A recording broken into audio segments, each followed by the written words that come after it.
Today we're going to be taking a look at this Ego 650 CFM 56-volt blower. So here's a look at everything that comes in the box. Over here is the battery charger. This of course is the blower tube with the cone-shaped tip on the end. There's an optional fan tip that also comes with the unit. We've got the owner's manual here, the 56-volt battery is here, and the blower body is here. Initial assembly is pretty straightforward. All I have to do is attach this blower tube to the blower unit itself. Now this orients so that this locking tab engages with a pin on the side of the blower housing. You just slide this in place and it should click when it's engaged. So now I'll grab this 5 amp hour battery and just slide this into place on the back of the unit. Once that clicks, it's engaged and we're pretty much ready to go. So changing nozzles is very straightforward. All I have to do is press down on the lock, pull it straight out. So now I'll bring in the other nozzle, make sure that the lock is lined up to the tab on the end of the blower tube, and just click it in place. So overall fit and finish of this unit is pretty good, in line with what you would expect for an Ego product. Now the blower is made entirely out of plastic, but it feels like it's pretty decent quality plastic, so it should hold up during normal homeowner use. So the handle does have a rubber coating on it, so that when you're using the machine without gloves, it shouldn't slip out of your hands.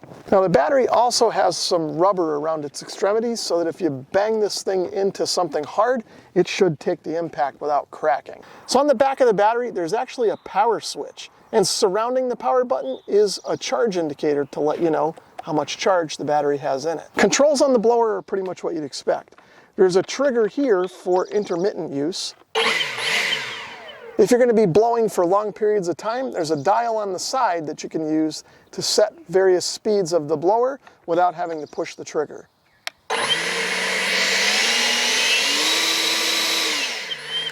And then up here above the trigger is the turbo button. If you need extra power when the machine is running, you just push the turbo button to get it.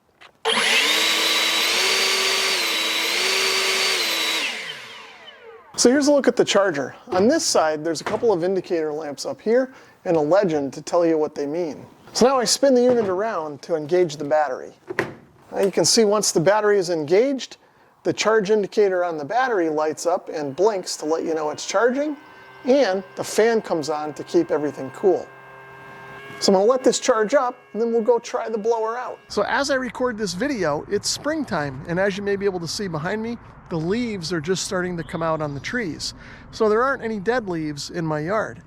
I've come out here to the backwoods where I have a footpath, and we're going to try and blow the leaves off of that. So first, let's start off on low and see what happens.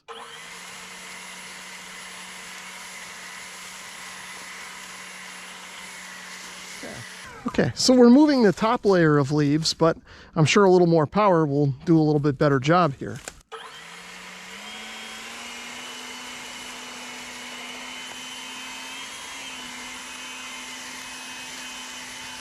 Okay, so that was sort of medium power. So now I'm going to go to the highest non-turbo power and we'll see what we get.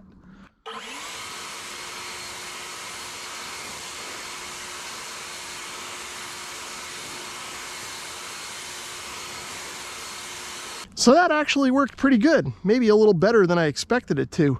Now, let's go over here and try turbo mode and see what we get.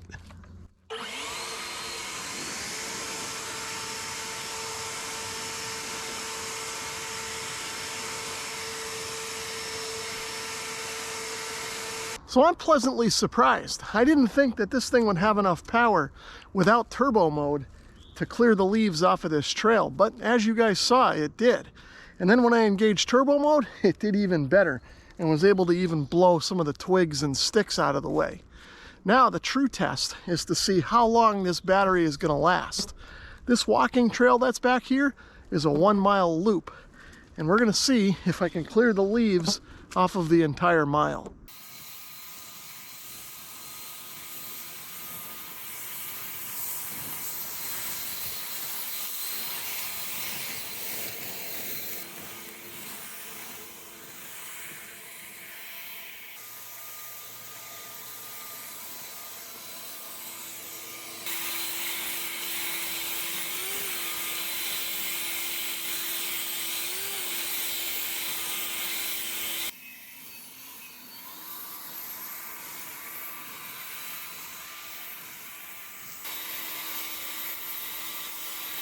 So I didn't keep exact track of how long the blower lasted, but it was about 30 minutes, mostly on high with intermittent bursts of turbo. And that allowed me to clear about half the trail, or roughly half a mile, maybe just a little bit more.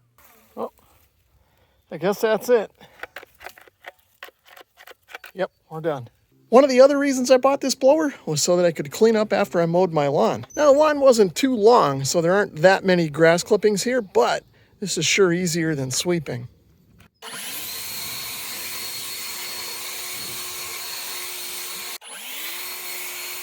I can also use the blower to clean off the lawnmowers when I'm done mowing.